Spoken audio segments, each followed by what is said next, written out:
大家好，我是灿叔啊，欢迎来到我的个人秀啊。咱们今天继续聊一些关于中国人以及中国相关的一些问题啊。今天想和大家聊一个问题，我觉得挺有意思，就是中国人对外国人最大的误解是什么啊？我觉得中国人对外国人误解应该挺多的，到底哪个是最大呢？其实，在说到最大的误解之前呢，我觉得可能需要说一个稍微小一点的误解，就引起一个最大的误解。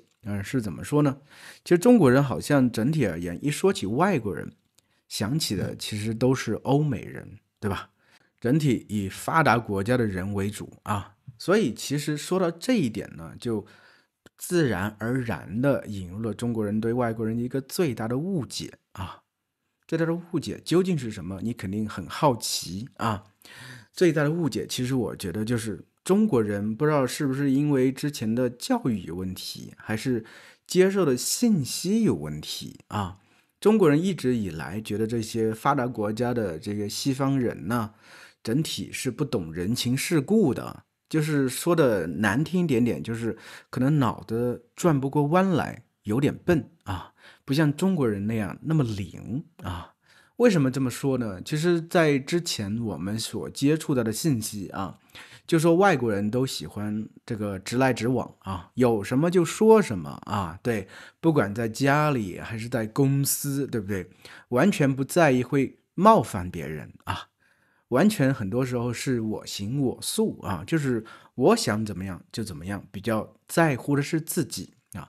我觉得这些东西可能在一定程度上是对的啊，可能西方是相对而言是崇尚自我的，对不对？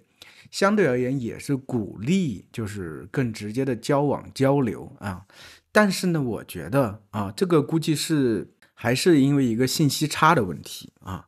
就是在我年轻的时候啊，那个时候看到很多这个报道呀，或者这个很多的这个信息啊，特别是那个时候在中国微博很盛行的时候，我成天也刷微博啊，就说在里面接触的信息，我觉得是有一定的片面化的啊。就比如说啊，西方的这个民主制度啊，造成了西方是没有这个贪污腐败的现象的。后来啊，没过多久啊，就后来出现了这么一个电视剧啊，美剧叫做《纸牌屋》。当时我就不相信啊，这难道是这个真实的美国的政坛的体现吗？肯定是胡说八道啊！因为在我们的理解里，民主它就是一个终极的形式啊，所有的这些贪腐的东西都是不可能存在的啊。但是说实话，随着年龄的增长啊，对吧？很多东西发现，哎，现实中很多东西完全不像自己想的那个样子啊，对不对？而且这一点呢，其实和之前就是我们一直以来有的这个误解是有很大的联系性，就是我们觉得外国人相对是比较单纯的，就是说话直来直往的原因在哪里？就是他单纯，他不会弯弯绕绕，他不能体察人的这些情绪，这是不是搞笑？对不对？说实话，特别是近几年，我也看到很多这个心理学的著作啊，其实首先都是从西方传入进来的。外国人把人的心理分析的多么精确，多么的透彻，多么的深入。你说他不了解人呢？你说他对人和人之间的关系的相处不懂？你说外国人都是只在乎自己？这个其实是说来特别特别可笑的一个状态啊。因为前一阵子啊，在中国呢有一档电视节目啊，其实现在还在播出啊，就每周五都在播出，叫《歌手》啊。这个歌手呢，其实往年基本上都主要在中国歌手之间举行，今年换了一个形式啊，就是首先采用了直播的形式。哎呀，歌手们还好，当然主持人太尴尬啊，这是题外话啊。但是呢，今年同时引入了很多国外的歌手，比如说几个星期前，Adam Lambert 来了，对不对？What do you want from me? What do you want from me? 这个歌对不对？在我年轻的时候就很火的这么一首歌啊。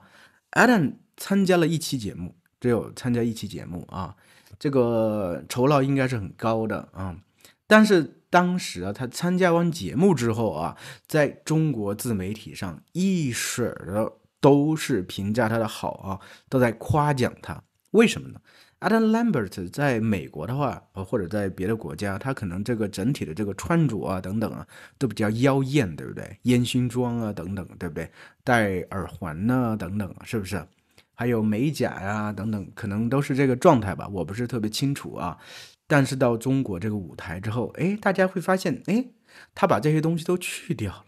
就是中国人会觉得，他还挺尊重中国人的，而且听说他的这个演出当天的服装是当年在奥斯卡上面演出的那个战服，本来都已经收到这个博物馆了，他还拿出来，中国人就感觉哦，好暖心啊，好贴心啊，就觉得就是 Adam Lambert 他怎么这么的能体察我们中国人的心情呢？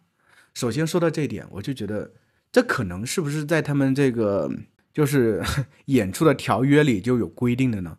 毕竟入乡随俗啊，对不对？第二点就是我们中国人是不是把 Adam Lambert 他们这些顶级的明星的这些国外人想得过于简单了呢？他们为什么不会做这样的事情？他们为什么不知道在中国应该说一些让中国人民更开心的事情呢？让中国人民更喜欢听的话呢？他们难道就真的那么傻吗？其实我觉得现在整个世界，对不对？整体而言啊，还是财富主要集中在这个西方发达国家的人的手里头。为什么能集中在他们手里头？首先是，当然是他们有先发的优势啊，就是他们发展的比较早一些啊，所以他们占尽了一些优势。比如说分蛋糕的话，他们提前已经分好了很大一部分的蛋糕，我们后发的国家都是慢慢的去在存量里去竞争，对不对？同时呢，也想着去瓜分一些啊，他们已经拿在手里一些蛋糕啊，比如中国现在好像就在做这些事情啊，所以受到了打压啊。但是你想想看，他们能维持这么一个状态，这么一个整体世界的这么一个状态这么久，难道是因为他们很傻吗？难道不是因为他们很聪明吗？难道不是因为他们其实都是人精吗？你以为真的就是很多事情处理起来就是实打实就行了吗？就是实打实的和你有一说一，有二说二就行了吗？我可不是这样想的。因为前阵子我还看了这个基辛格的《论中国》，我就发现基辛格的这么一些顶级的外交家，其实他们的所思所想和中国的外交家可能会有一些不同的地方吧，但其实他想的也很细呀，而且他也知道怎么和中国人打交道，他其实也会绕弯子，对不对？他也懂很多人情世故呀。对不对？所以我觉得其实可能啊，中国人因为这个受教育的关系啊，之前教育啊都有这种把很多事情进行简单化的进行处理，然后进行传播啊。因为越简单的东西越利于传播，越绝对的东西越利于传播啊。因为外国就是除了中国之外都是外国，它本来就有非常非常多的国家，它肯定不只有西方，而且西方这些国家，它里面有很多的民众，所有人都是不一样的。我们更应该看到是个体的差异，而不是整体的趋同，整体都是一致的，可不是这个样子的，对不对？我当然相信，在西方这个社会，整体是鼓励你，就是更直接的表达自己。但是西方人他就不能体察人的心情吗？西方人就不能察言观色吗？西方人他就不能真正知道入乡随俗吗？西方人难道他就不知道很多东西我需要弯弯绕绕的去处理吗？只是说可能在那一个环境下他可能没有必要，也可能就算没有必要，这个东西都是我们中国人臆想出来的，可能在他们那个地方也是需要的。因为啊，我突然想起一个事情，中国人老觉得就是国外其实不卷，只有中国很卷。但是我之前听说过，其实在国外同样的卷，比如在美国，只是我们以为他们不卷，好像岁月静好啊，好像大家都很轻松。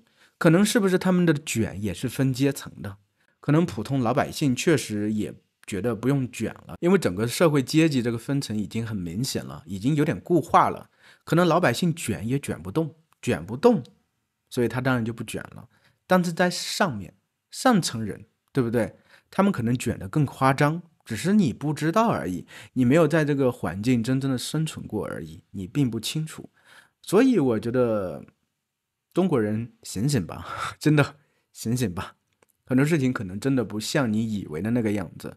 其实大家都是人嘛，能有多大的区别？可能最大的区别就是国家间这个文化有所不同，所以造成大家思维的方式有所不同。但整体真的没有那么大的区别，谁也不会比谁聪明，谁也不会谁比谁更笨啊！